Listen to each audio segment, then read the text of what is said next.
Bonds are selling off a tad, and the dollar's up a bit here, reversing some of the last week's action following inflation data here in the U.S. that came in line to slightly warm. Jeff Kleintop, Chief Global Investment Strategist, with us here this morning. But what'd you think of these inflation data, Jeff? Well, look, inflation's stuck. It's just stuck. It's been here since June of last year, 3.2%. We've been around this level for a long time, and it's more than a percentage point above the Fed's 2% target. And I don't think that's going to provide to Powell the assurance that he needs in order to be really dovish when he speaks to us next. I think if we look back to prior soft landings, central banks, including the Fed, generally go 3 moves in a row when they start to cut. Boom, boom, boom. And then they start to slow the pace down, skipping a meeting or two in between.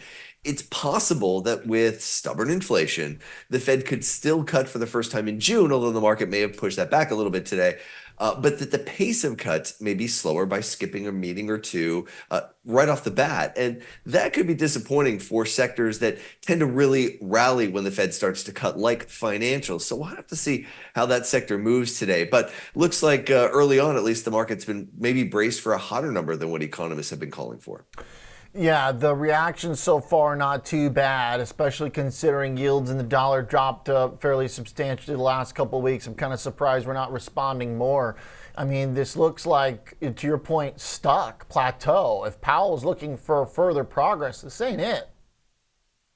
Yeah, that's right. And we can quibble about some of the details in here, right? There's everything from 1% rise in cheese prices to falling used cars. Like, there's a lot of details in here that everybody can get bogged down in. Is that going to last, or is this going to reverse? But I think we have an index for a reason, right? We try and put all these things together and use it to the best of our ability to try and figure out what inflation is for the average consumer. And so what it's telling us is it hasn't gone anywhere in nearly a year since the beginning of last summer. And that's a real problem. Services remain entrenched here in terms of pricing there, and the consumer remains fairly robust here in the U.S., still happy about the labor situation and not worried about pulling back. Yeah. Okay, so our odds shift more towards July, but still June above 50%. Compared to the international inflation data, how does it look? Well, the international data consistently is coming down. In fact, we've gotten even some surprises on the downside for the February readings over there. So that would suggest still a June start, maybe even an earlier start to rate cuts, let's say by the ECB. I think maybe that's some of what we're seeing in the dollar a little bit here. Maybe a little clearer path given the economic weakness overseas in many manufacturing-based economies, but also in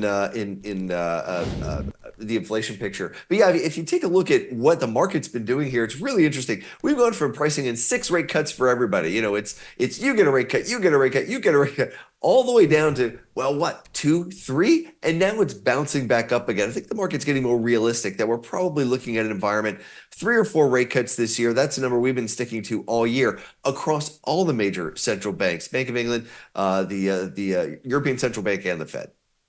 I'm kind of starting to wonder, as much as I hate to go down this road, what role election season is playing in the market's conviction that a cut of some form is coming. Because if I were to look at this data this morning, I'd go, you know what? This kind of resets the scale here a bit to where maybe we don't get a cut in any of these months, at least for the Fed. It seems like there's a stronger case for Europeans maybe to cut at this point. But then we've also, we've literally just had a quote from Biden the other day on a hot mic where he said, I'm bringing rates down to someone. So he said, trust me, they're coming down. So Well, there are elections everywhere, right? So you've got a lot of elections in Europe this year as well. You've got parliamentary elections this summer. You've got a big German election, regional elections there. You've got a lot going on there as well. So there's the whole, this is a major election year. More than 50% of the world is going to be voting this year. You've got an election in India coming up in a few months. Of course, you've got Russia this weekend. So you've got a lot of different elections going on. How that plays into all of this, when the rate cuts happen, if they happen, are they delayed? Are they accelerated? A lot of questions around that, and we'll have to see. What we do know is the political bodies of most of these nations are shifting towards more nationalism, which can mean more tariffs, which can mean more inflation. So something we've got to keep an eye on. Okay. Now, as we look at performance in stock markets, as good as the U.S. has been, Japan has been basically the place to be How much of that correlates with the currency situation? If we do see a dollar firm up, if we see the Japanese yen soften, does that detract from the Japan equities case at all? Because if we're looking for like the winner here this year, I mean, it's still Japan, right?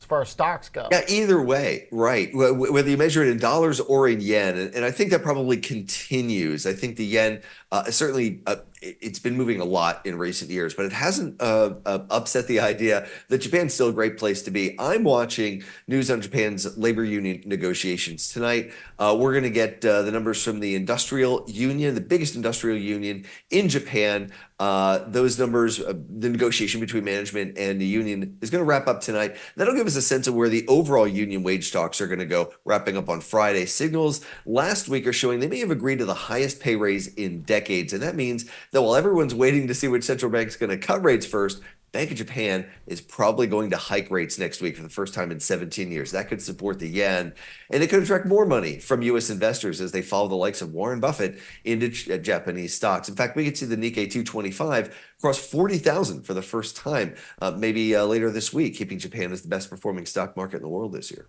Wow. Okay. Money flowing there. I mean, is there enough to go around? Cash on the sidelines?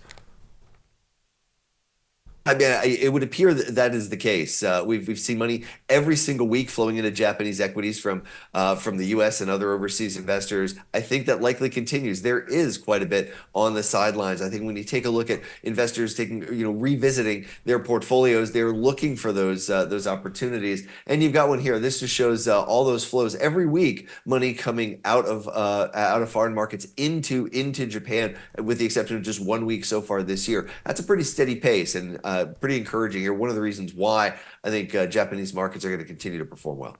Okay. All right. So money's coming in pretty consistently here.